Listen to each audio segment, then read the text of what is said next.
প্রিয় দর্শক, আসসালামু আলাইকুম। আশা করি আপনারা সকলে ভালো আছেন। আমিও মোটামুটি ভালো আছি। কারণ আমার পরশুদিন রাত থেকে প্রচণ্ড জ্বর ছিল এবং এখনও কিছুটা জ্বর আছে, তবুও আমি ভিডিও দিলাম। কারণ বর্তমানে দেখতেছি যে গাজীপুরের যে মাওলানা এবং আলেম গুমের যে ঘটনাটা, সেটার যে কথিত চাঞ্চল্যকর যে তথ্য, সেটার একটু বিশ্লেষণ করতেই হয়। কালকে আমি প্রচুর জ্বরে থাকার কারণে ঘটনাটা পুরাপুরি দেখলাম, হয়তো ভিডিও বার্তা দিতে পারিনি, এই জন্য দুঃখিত। কিন্তু আজকে চলেন এই বিষয়ে একটু কথা বলি, এবং আমার কথা যদি যৌক্তিক মনে হয়, ভালো মনে হয়, আমি কখনোই বলি না আমার চ্যানেলটা লাইক করেন, সাবস্ক্রাইব করেন। কিন্তু প্রিয় দর্শক, আমার চ্যানেলের লাইক, সাবস্ক্রাইব, শেয়ার করেন, যাতে রিচ বাড়ে এবং বহু লোক যাতে এই বিষয়ে সচেতন হয়। প্রিয় দর্শক, পুলিশ যে এই ঘটনা নিয়ে জড়িত, সেটা এখন আরও স্পষ্ট হইল। আসল চাঞ্চল্যকর তথ্য আসলে এটা। এবং মিডিয়া এতদিন ব্ল্যাক আউট ছিল, ওই বক্তব্যটা একইভাবে মিডিয়া ছাপায় নাই, দেখবেন পুরাপুরি ব্ল্যাক আউট। বাংলা এডিশন ছাড়া আর আমার দেশ ছাড়া কেউই এই বিষয়ে কাজ করে নাই। কিন্তু এখন দেখেন মিডিয়া হঠাৎ টাইটেল দিতেছে চাঞ্চল্যকর তথ্য, আবার সংবাদ সম্মেলন করতেছে পুলিশের বক্তব্যও যা এবং আলেমের বক্তব্যও তা, কিন্তু তার বক্তব্যে ভুল আছে। প্রথমত দেখেন, এটা যে পুলিশের বানানো একটা লিখিত একটা স্ক্রিপ্ট ইসকন এবং আওয়ামী লীগকে বাঁচানোর জন্য, সেটা বোঝা যাচ্ছে। কেন বোঝা যাচ্ছে? প্রথমত, আলেম যে বক্তব্যটা দিছে, তার যে ভিডিও, সেই ভিডিও বিশ্লেষণ করলে ঘটনার বর্ণনা দিছে যে সে গাবতলী গেছে, গাবতলী থেকে শ্যামলী বাসের টিকিট কাটছে, তারপর সিকলও নাকি সে কিনছে, তারপরে ওইখানে পঞ্চগড় গিয়ে একটা গ্রামে নিজে পায়ের সাথে সিকল বাইন্দা শুয়ে পড়ছে।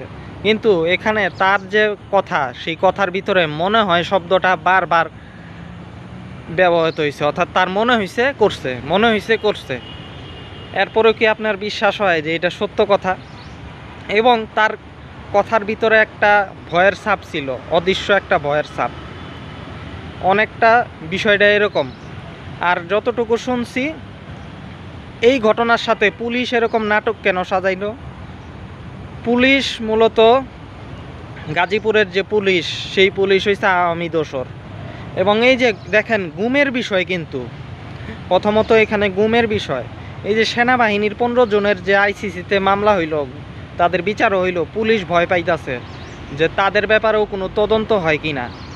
তদন্ত হইলে তখন এই বয়ানটাকে চালায় দিব যে এই যে দেখো, কয়দিন আগেই তো একটা গুমের নাটক সাজাইলো আমাদের বিরুদ্ধে, সুতরাং গুম টুম কিছুই হয় না, এগুলি সব নাটক। এই বয়ান যাতে পুলিশ আসামি হিসাবে দিতে পারে, ন্যারেটিভ যাতে তৈরি করতে পারে, সেই জন্যই পুলিশ নিজে থেকে ওই ঘটনার সাথে পরোক্ষভাবে জড়িত ছিল, প্রত্যক্ষভাবে ইসকন এবং আওয়ামী লীগ জড়িত ছিল। পুলিশের যত গুম খুন, সেগুলি তো আওয়ামী লীগের কারণেই হয়েছে, তাই না? আওয়ামী লীগ সরকারের সময়ই তো হয়েছে।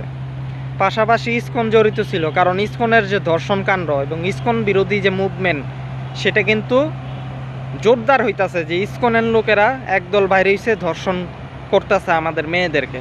এখন ইসকন পড়ছে চাপে, তো তখনই যৌথভাবে ইসকন চক্র, আওয়ামী লীগ এবং পুলিশ যৌথভাবে এই নাটক সাজাইছে। এবং আরেকটা জিনিস বুঝেন, যে এদের উভয়ের বক্তব্যই এক।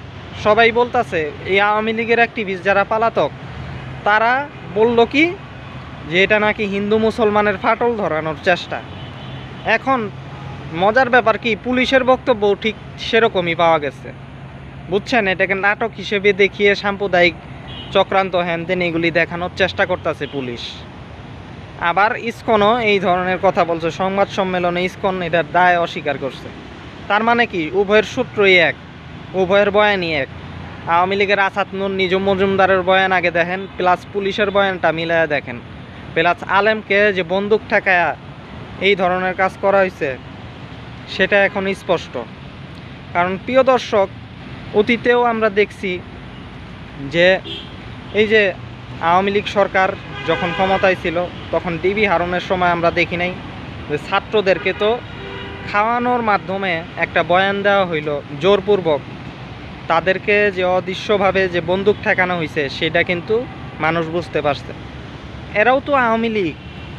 গাজীপুরে দেশপ্রেমিক পুলিশ অফিসার একজন নিয়োগ পাইছিল অভ্যুত্থান পরবর্তীতে পুলিশ কমিশনার নাজমুল, তাকে প্রথম আলো চক্র সরাইছে। কেন সরাইছে?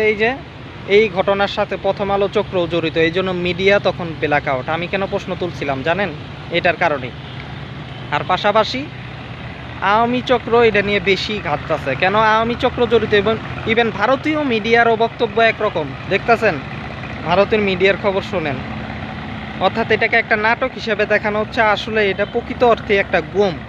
এবং গুমের বিষয়টা সুদূর প্রসারীভাবে এখন যে আইসিসি ইন্টারন্যাশনাল ক্রিমিনাল কোর্ট যে গুমের বিষয়ে বিচার করতেছে, সেটাকে হাস্যকর বানানোর জন্যই পুলিশ এবং র্যাব যাতে বিচারের বাইরে থাকে সেটার একটা মরণ কামড় হিসাবেই এটা করা হয়েছে, যে একজন আলেমকে টার্গেট করা হয়েছে সরাসরি।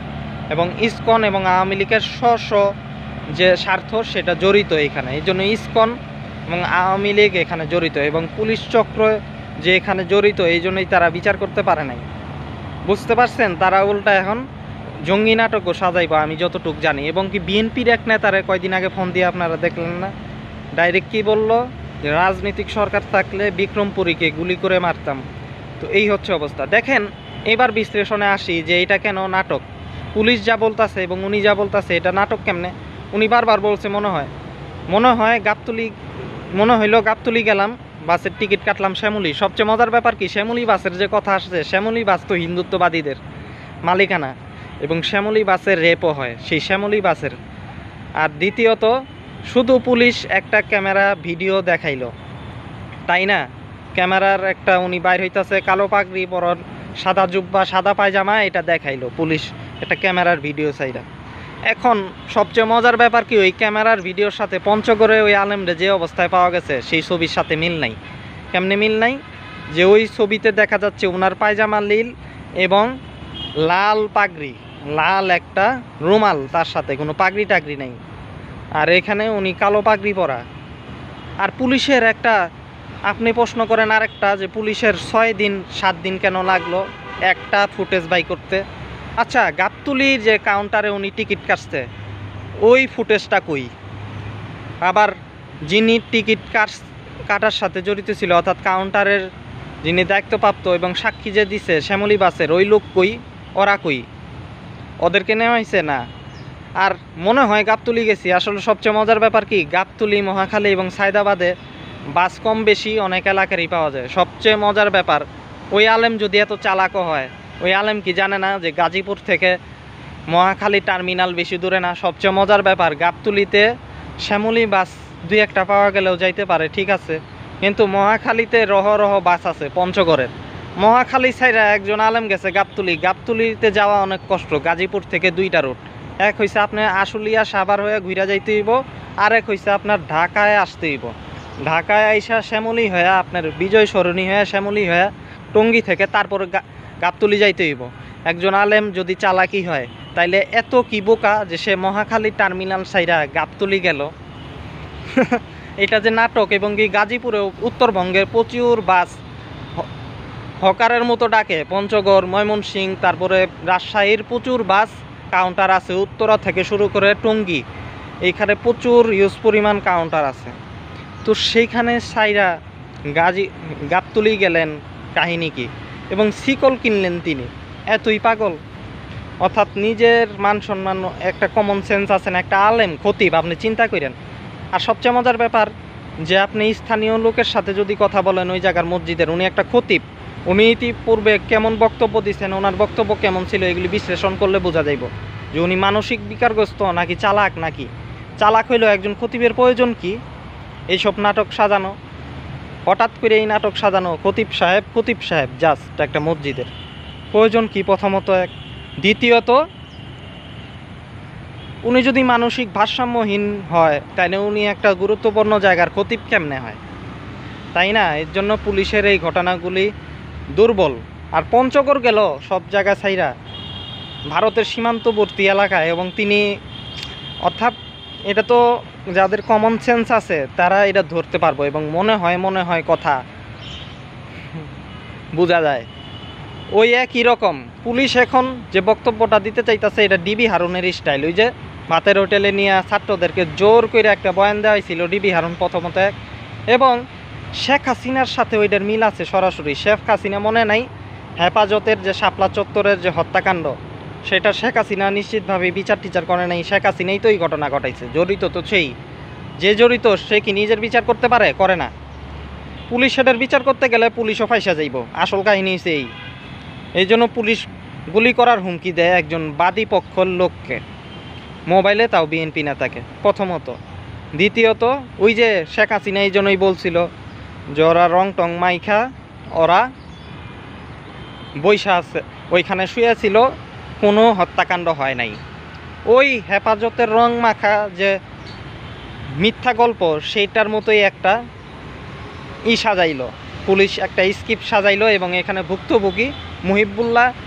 এই স্ক্রিপ্ট সাজানোর পিছনে চক্র হচ্ছে আওয়ামী চক্র, ইসকন এবং আওয়ামী পুলিশ চক্র। তো এটাই হচ্ছে অবস্থা, এবং এই বিষয়ে আরও কথা বলবো ইনশাল্লাহ। তো এই স্ক্রিপ্টটা থেকেই বোঝা যায় যে এটা একটা দুর্বল। তবে পুলিশ